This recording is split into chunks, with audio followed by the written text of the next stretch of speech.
ఏమైంది చెప్పు. యాక్చువల్గా నీకేం కావాలి తెలుసా, జస్ట్ వీక్నెస్ ఇది అంతే, ఎక్కువేం కాల. మళ్ళా లోపల ఏదైనా అయిపోవటం అలాంటివి ఏం జరగల. అలా జరిగితే నువ్వు ఇలా ఉండవు కదా. నాలుగు గోళ్ల మధ్యన ఎవరన్నా సరే ఇలాంటి సిచ్యువేషన్ జరిగిన తర్వాత నాలుగు గోళ్ల మధ్య ఎవరున్నా ఇట్లాగే ఉంటారు. కొంత డిప్రెషన్లోకి వెళ్ళిపోతారు, సైకలాజికల్గా కొంచెం డిప్రెషన్లోకి వెళ్ళిపోతారు.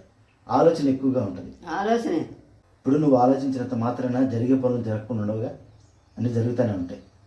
నీకు ఇక్కడ అంతా బాగానే ఉంది, నేను మొత్తం టెస్ట్ చేశాను, చేయి దగ్గర కానీ నడుము దగ్గర కానీ కాళ్ళ దగ్గర కానీ అంతా బాగానే ఉంది, ఇబ్బంది ఏం లేదు.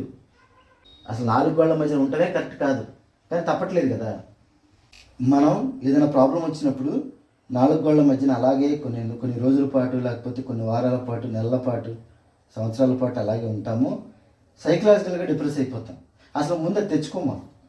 ఇక్కడ నీ పనులు నువ్వు చేసుకునే అవకాశం ఉంది, కానీ నువ్వు వాళ్ళకే ఇచ్చేస్తున్నావు, నీ పనులు చేసేది కూడా వాళ్ళకే ఇచ్చేస్తున్నావు. మరి ఎట్లా అది?